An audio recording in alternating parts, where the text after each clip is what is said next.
Et donc, on vous propose de poursuivre justement sur ce sujet des outils qui ont été mis en place au service des politiques d'attribution. On élargit un petit peu la focale, on était vraiment concentré sur la gestion en flux, on élargit la focale sur globalement les politiques d'attribution. Et donc, on va avoir l'intervention de Lucie Ménigoz et Magali Vallet du GIP SNE, qui vont pouvoir nous faire part des évolutions de l'outil national du SNE en lien avec la réforme des attributions, ainsi qu'une présentation aussi des fonctionnalités du portail cartographique et de toute l'utilité qu'il peut avoir dans le cadre du suivi des politiques d'attribution ou encore de la mixité sociale. Voilà, je vous cède la parole. Bonjour à tous, donc Magali Vallet, responsable du pôle métier du JPSNE. Et effectivement, on va intervenir à deux voix avec ma collègue Lucie. Alors, je vois qu'on est très pris par le temps puisque je crois que notre session se termine à 16 h et que le temps nous est compté. Donc, je vous propose de démarrer de suite sur cette présentation et donc revenir, c'était la commande qui nous était passée dans un premier temps sur une très rapide présentation du JPSNE pour ceux qui ne connaîtraient pas bien notre organisation. Et puis, en effet, on n'a pas parlé jusque-là de la cotation, donc on va vous en parler. Et puis, on poursuivra sur la gestion au flux de manière très rapide, puisque ça a été quand même l'objet de nos débats depuis le début de cette session. Et ensuite, dans un troisième temps, donc Lucie prendra le relais sur le portail de Carto. Moi-même, je devrais vous quitter au plus tard à 16 h pour voilà, participer à un autre échange. Alors, concernant donc le JPSNE, donc j'espère que tout le monde voit bien les slides. Donc le JPSNE, c'est une organisation donc qui est sous la tutelle, la double tutelle de l'USH et du ministère du Logement. La vocation du JPSNE, c'est d'offrir un certain nombre de services et de mettre en place, enfin de piloter plus exactement des applications en direction des acteurs du logement social. Alors, je dis bien en direction des acteurs du logement social et pas uniquement de la gestion de la demande et des attributions, car si à l'origine le JPSNE a été créé pour piloter le système national d'enregistrement de la demande de logement social, on va voir que les missions du JPSNE aujourd'hui sont bien plus élargies que le traitement de la gestion de la demande et des attributions qui demeure et bien évidemment quand même le métier de base. Au niveau de notre gouvernance, donc on retrouve bien sûr nos deux tutelles, mais également des représentants des collectivités locales, de la Fédération des EPL et également Action Logement qui vient d'intervenir. Et je salue d'ailleurs mon ancien collègue Thierry Lindrec à cette occasion. Concernant Concernant les systèmes d'information, donc j'indiquais à l'instant que le SNE est loin d'être le seul outil piloté par le JPSNE. Donc aujourd'hui, nous pilotons 8 applications. Donc vous avez donc le détail sur la slide, parmi lesquelles, bien sûr, on retrouve le SNE, l'outil destiné à destination des professionnels et le portail grand public à destination des demandeurs. Mais on vous parlera également, Lucie vous parlera également de la question de l'exploitation de la donnée, donc du décisionnel et en particulier du portail de cartographie. Je vous signale par ailleurs également l'existence d'un site d'information à destination des professionnels sur lequel vous retrouverez un grand nombre d'informations si toutefois les informations qu'on communiquait cet après-midi étaient pas suffisamment détaillées. Donc je vous encourage à le consulter et à le consulter régulièrement parce que c'est vraiment sur cet outil que nous communiquons et que nous adressons de plus en plus de communication. Voilà, et puis un outil également Data Logement qui lui a plus vocation à présenter des données de type Open Data, même si ce n'est pas vraiment un Open Data, mais peut-être que Lucie en parlera plus amplement.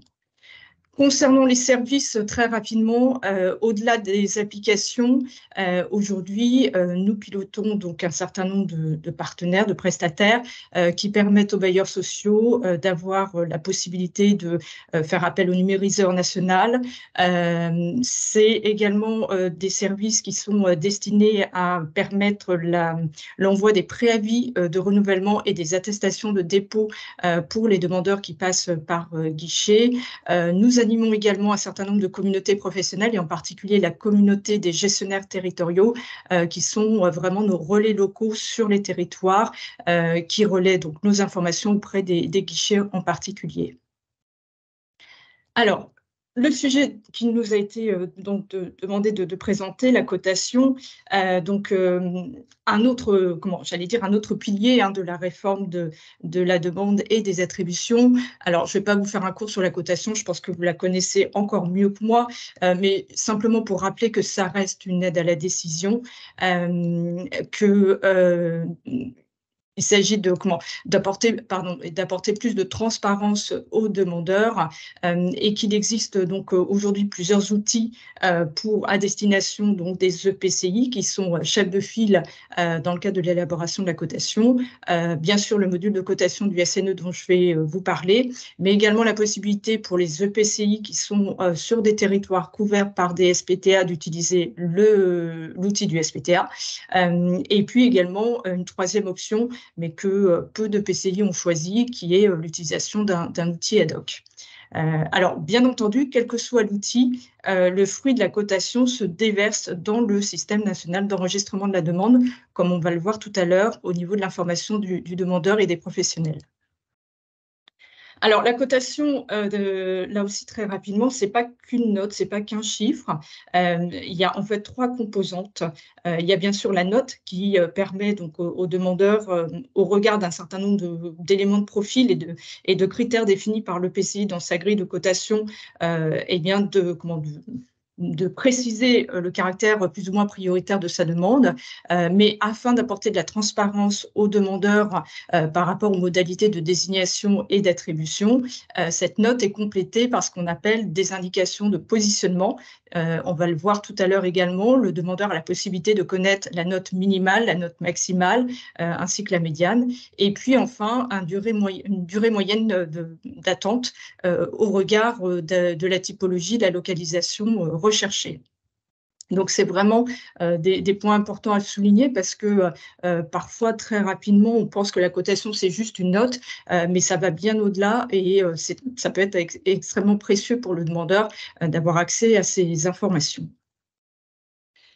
Alors, concernant le module de cotation du SNE, il a été élaboré dans le cadre d'une méthode agile au cours de laquelle ont été associés des représentants bailleurs, des représentants réservataires, des services de l'État, l'USH, donc une concertation assez large qui a permis de définir un grand nombre de possibilités avec un grand nombre de critères.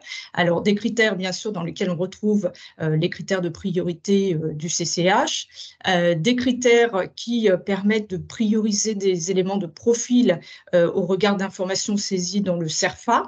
Donc, c'est notamment les critères de situation. Et puis, également la possibilité de s'adapter aux spécificités du territoire avec la possibilité de saisir jusqu'à 10 priorités locales. Et au-delà de tout ce détail de critères, il est également possible de prendre une série d'options, notamment le fait de décider d'attribuer les points alors même que, par exemple, la pièce justificative n'est pas déposée, ou inversement, alors que la pièce justificative est déposée, voire même de doubler les points dès lors que la pièce justificative est déposée. Voilà. Je ne m'étends pas plus que ça sur ces différents critères parce que là aussi, je vous renvoie à des documentations qu'on a publiées sur le site d'information des professionnels dont on pourra vous donner les références et qui détaillent point à point tous ces critères. Alors, l'outil que nous avons mis à disposition donc, des EPCI, je pense que je ne sais pas s'il y a des représentants des EPCI qui ont paramétré leur grille de cotation dans le module.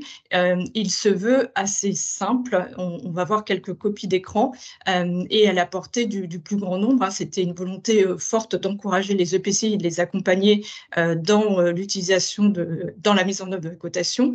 Et grâce à cet outil, donc la cotation est calculée pour les demandeurs qui sélectionnent tel ou tel choix de localisation.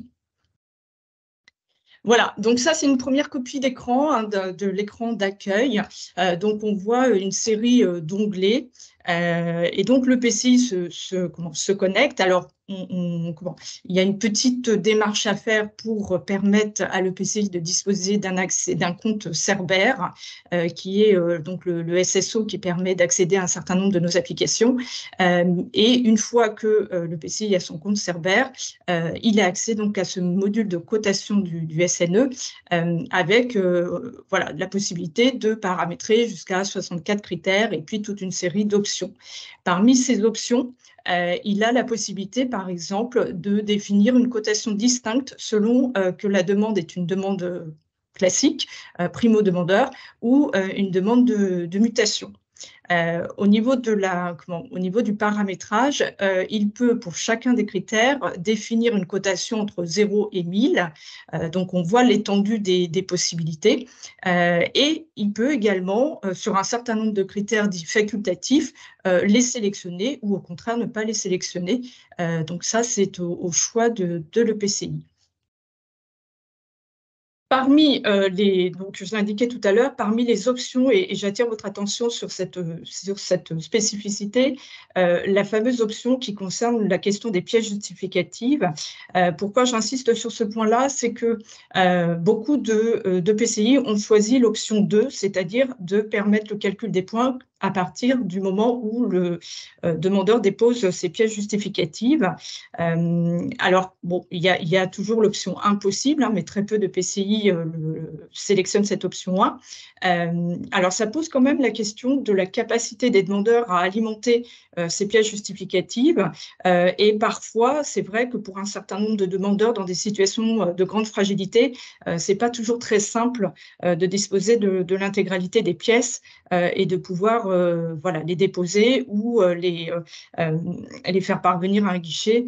Donc, voilà, ça pose quand même un petit sujet, mais cependant, voilà, l'outil a été conçu de cette manière-là, puisque c'était une demande très forte des EPCI, que par ailleurs on peut comprendre parce que ça permet aussi de fiabiliser les éléments saisis de manière déclarative par les demandeurs et de considérer qu'à partir du moment où il y a quand même un enjeu fort derrière la cotation, qui est la désignation et l'attribution potentiellement, il faut que le demandeur puisse justifier de telle ou telle situation.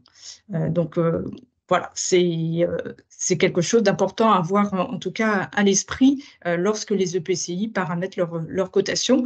Alors, c'est un choix sur lequel ils peuvent revenir, bien entendu.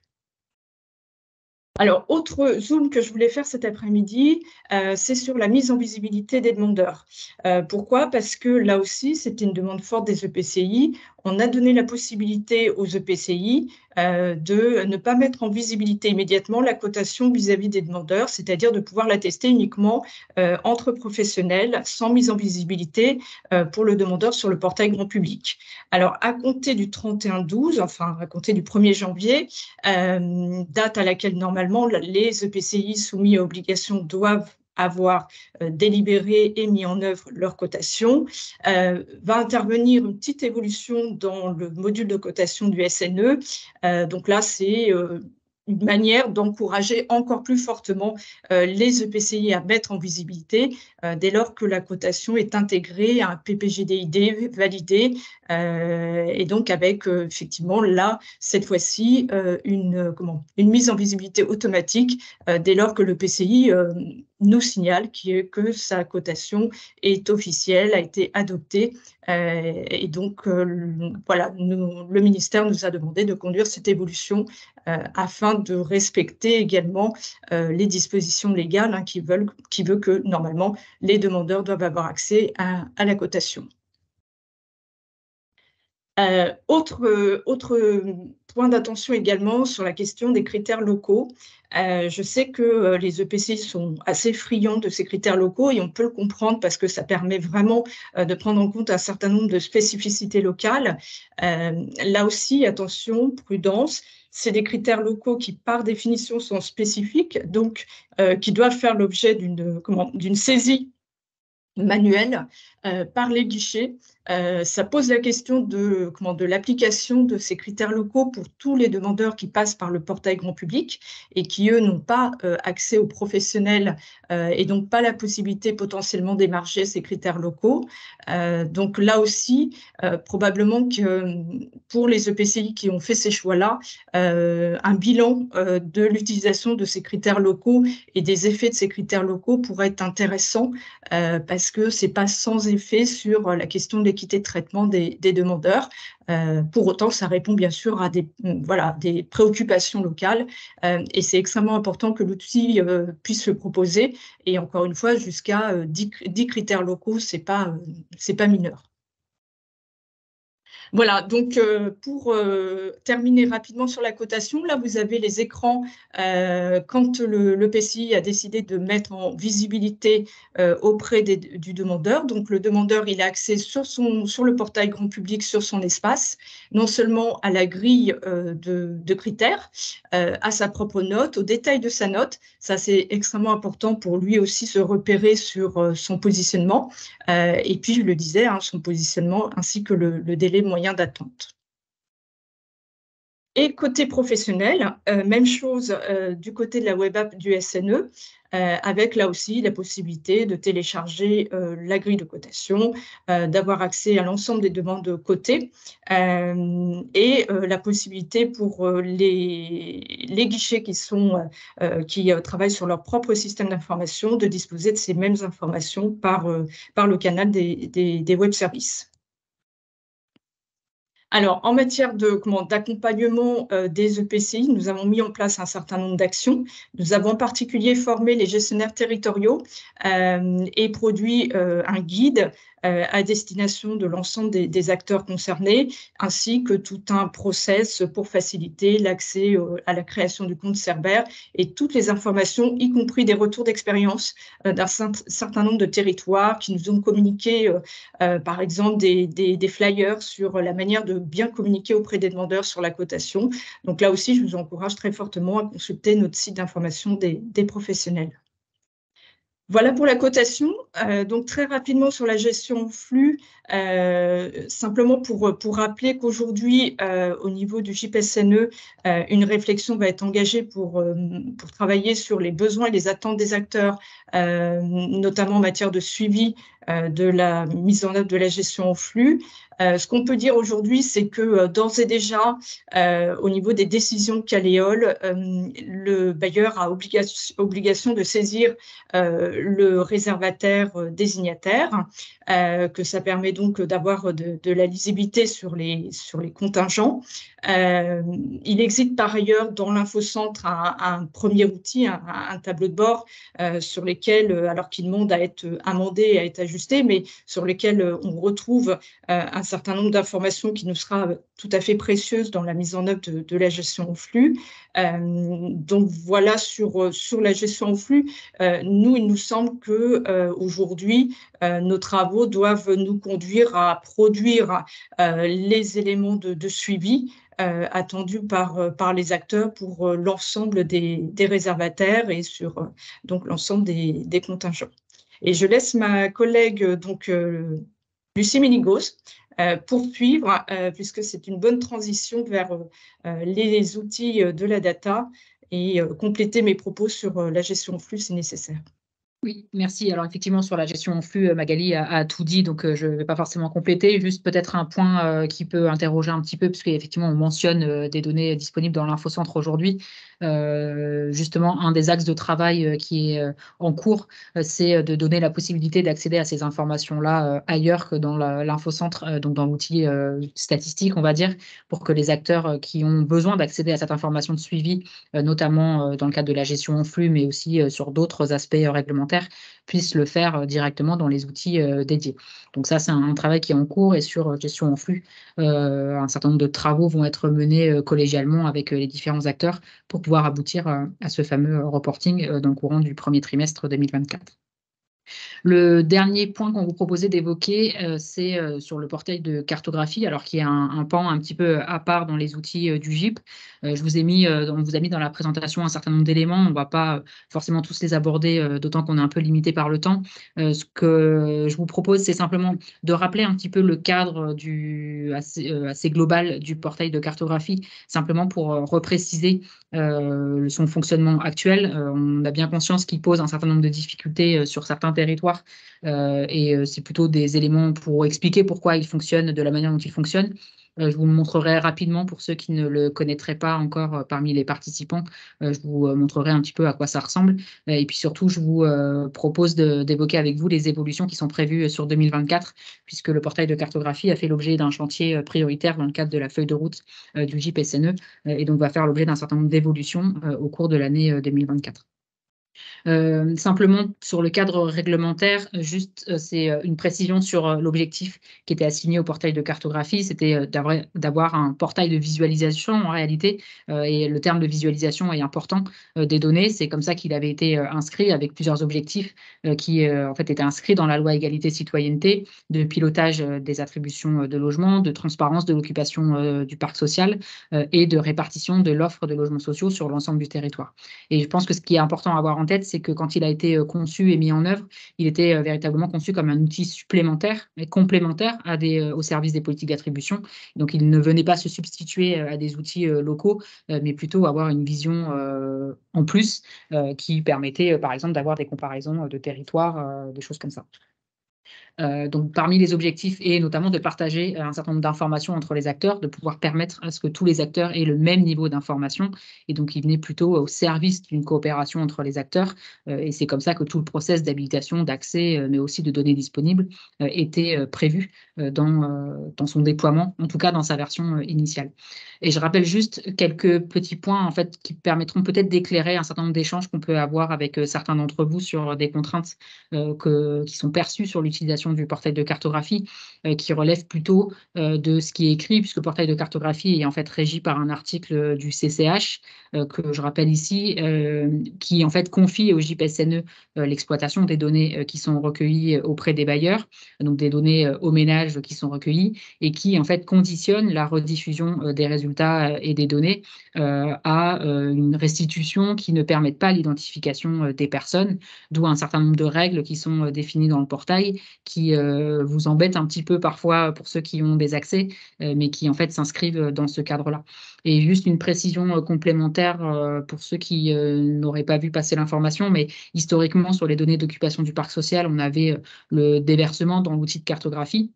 Et on avait pour les bailleurs une enquête complémentaire qui était réalisée par le ministère pour alimenter un rapport au Parlement, enquête qui n'existe plus depuis l'année dernière puisque c'est le déversement dans le portail de cartographie qui vaut satisfaction de l'obligation légale. Et donc, il y a eu une mutualisation de collecte pour essayer de simplifier les différents champs pour les bailleurs et permettre d'avoir accès à la même donnée pour l'ensemble des objectifs qui sont assignés à ces données d'occupation du parc social.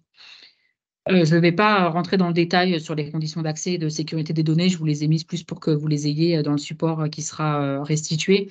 Peut-être juste vous préciser que ces fameuses règles un petit peu embêtantes de secrétisation des données inférieures à 11 ménages, d'écrêtage ou de taux de couverture qui en fait ne permettent pas de diffuser l'information, notamment lorsqu'on est à des échelles fines, type le point adresse, s'inscrivent en fait dans les obligations qui sont associées au portail de cartographie dans le cadre du référentiel général de sécurité, mais aussi de toutes les directives CNIL et RGPD qu'on se doit de respecter dans le portail de cartographie et auxquelles sont soumises les données d'occupation, dans la mesure où il s'agit de données de gestion qui portent sur des locataires, sur des ménages à des échelles extrêmement fines et qui permettent une identification directe ou indirecte du ménage qui, en tout cas en l'état actuel des textes réglementaires, n'est pas permise et donc qui est une contrainte dans laquelle l'outil du GIP doit s'inscrire et donc doit respecter.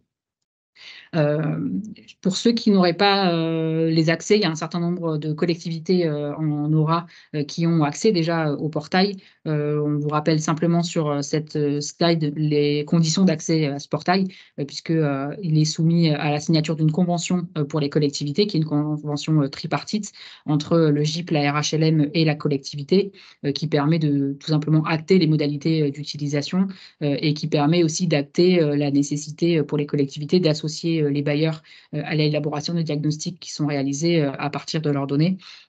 Et donc, c'est voilà, ce cadre-là, on parlait tout à l'heure de pouvoir asseoir ce partenariat, ou en tout cas contribuer à asseoir ce partenariat local dans lequel s'inscrit le portail. Avant de vous montrer l'interface rapidement, pour ceux qui ne la connaissent pas, juste quelques chiffres. Aujourd'hui, dans le portail de cartographie, on a un peu plus de 1500 utilisateurs.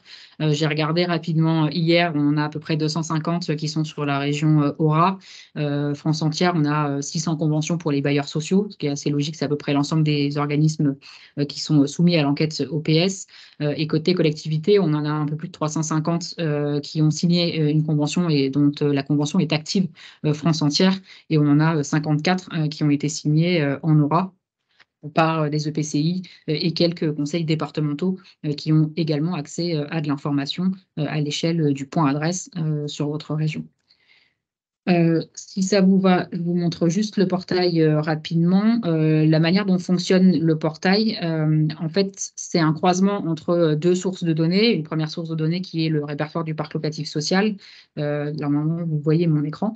Le répertoire du parc locatif social qui permet de récupérer l'adresse des logements et les données d'occupation du parc social qui sont croisées pour pouvoir localiser les données d'occupation.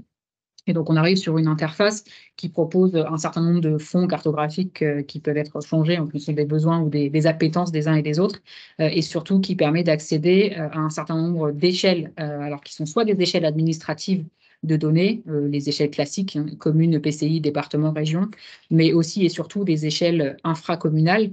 Alors, dont le niveau va dépendre des conventions qui ont été signées, ou en tout cas des délibérations qui ont été actées sur les différents territoires.